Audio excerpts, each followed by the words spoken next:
Hello friends, অনামিকা simple রেসিপিতে তোমাদেরকে আরও একবার স্বাগত।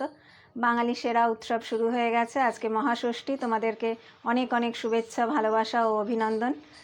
আজকে আমি সম্পূর্ণ একটি নিরামিষ আলুর দম রান্না করে দেখাবো ঘরোয়া উপকরণ দিয়ে। তোমরা আমার সাথে থেকো আর অবশ্যই আমার চ্যানেলটা সাবস্ক্রাইব করতে ভুলো না এবং বেল আইকনটা প্রেস করে দিও। তাহলে চলো রান্নাটা শুরু। 12টা আলু আমি সেদ্ধ করে রেখেছি এখানে আলুর দমের জন্য।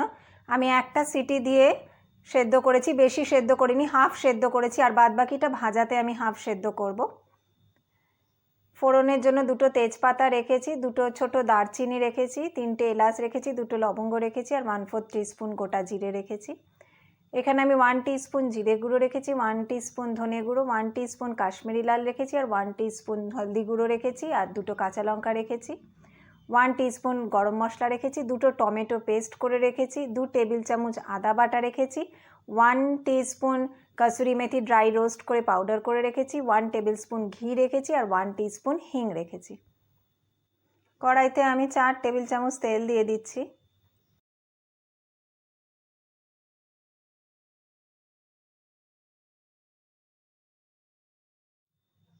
এবারে আমি আলুগুলো খুব ভালো করে লাল করে ভেজে নেব। সামান্য নুন দিয়ে দেবো।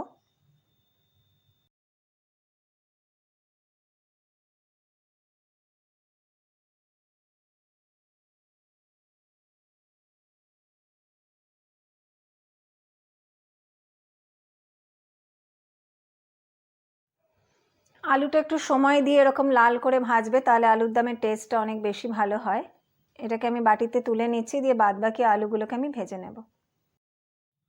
সব আলুগুলো আমার ভাজা হয়ে গেছে। কড়াইতে আমি আরও হাফ টেবিল চামচ সাদা তেল দিয়ে দিচ্ছি, দুটো তেজপাতা দিয়ে দিলাম, আর তোমাদেরকে প্রথমে শুকনো লঙ্কাটা দেখাইনি, আমি দুটো শুকনো লঙ্কা ফাটিয়ে দিয়ে দিচ্ছি, আর 1/4 টিস্পুন যে জিরেটা রেখেছিলাম ওই গোটা জিরেটা ফোড়নে দিয়ে দিচ্ছি।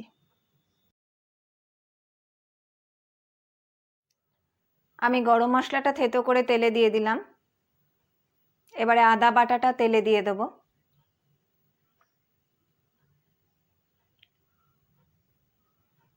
টমেটোর পেস্টটাও আমি দিয়ে দিচ্ছি।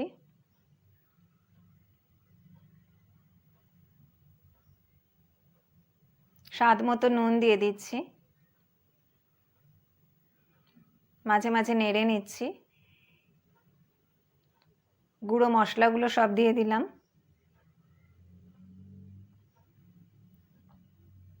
ওয়ান টিস্পুন চিনি দিয়ে এবার আমি মশলাটাকে কষাবো।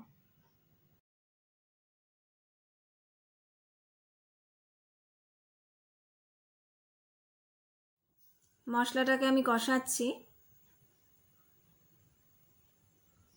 আমি এতে 1/3 কাপ গরম জল দিয়ে আরও কিছুক্ষণ মশলাটাকে কষতে সময় দেব।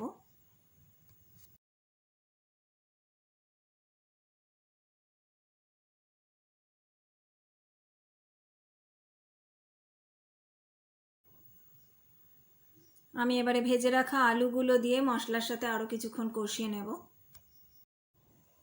কাঁচা লঙ্কাগুলো দিয়ে দিলাম।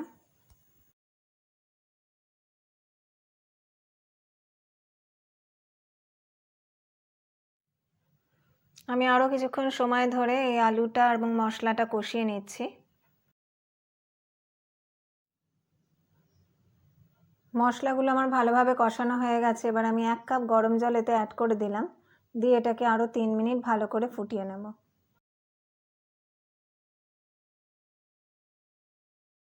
আমি এই রান্নাটাতে দুটো টমেটোর পেস্ট ব্যবহার করেছি বলে আমি আরও 1 চামচ চিনি দিচ্ছি, সেটাকে ব্যালেন্স করার জন্য। তোমরা তোমাদের টেস্ট অনুযায়ী দিও। আলুর দমটা ওদিকে ফুটছে, আমি এখানে একটা ফোড়ন রেডি করে নেব। আমি ঘিটা যেটা রেখেছিলাম সেটা গলিয়ে নিয়ে আমি ঢেলে নিচ্ছি। তোমরা এই ফোড়নটার জন্য ছোট হাতা বা ছোট্ট প্যান থাকলে সেরকম কিছু ব্যবহার করতে পারো। ঘিটা আমি গরম করে নিচ্ছি।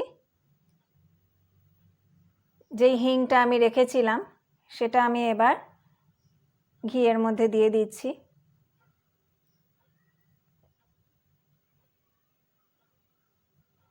কসুরি মেথিটাও দিয়ে দিলাম, দিয়ে গ্যাসটা বন্ধ করে দেবো এবার আমি। দিয়ে এবার এই ফোড়নটা আস্তে আস্তে আমি আলুর দমের ওপর ঢেলে খুব ভালোভাবে এটাকে মিশিয়ে নেব। আর আমি খুব বেশি ঝোলটা শুকাবো না, কারণ আলু এমনিতেই ঝোলটা টেনে নেবে।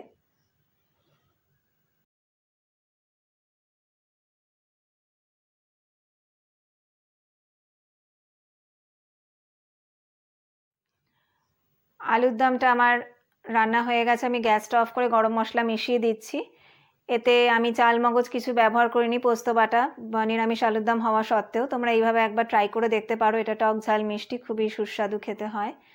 আমার রান্নাটা কমপ্লিট হয়ে গেছে, এবার আমি এটাকে 2 মিনিট ঢাকা দিয়ে রাখবো, তারপরে আমি সার্ভ করব। ভাত, রুটি, লুচি, পরোটা সবের সাথেই আলুর দমটা খুব ভালো যায়। আজকের রান্নাটা কেমন লাগলো সেটা আমাকে কমেন্ট করে জানিও, আর যদি ভালো লাগে তাহলে অবশ্যই লাইক করো এবং বন্ধুদের সাথে শেয়ার করো।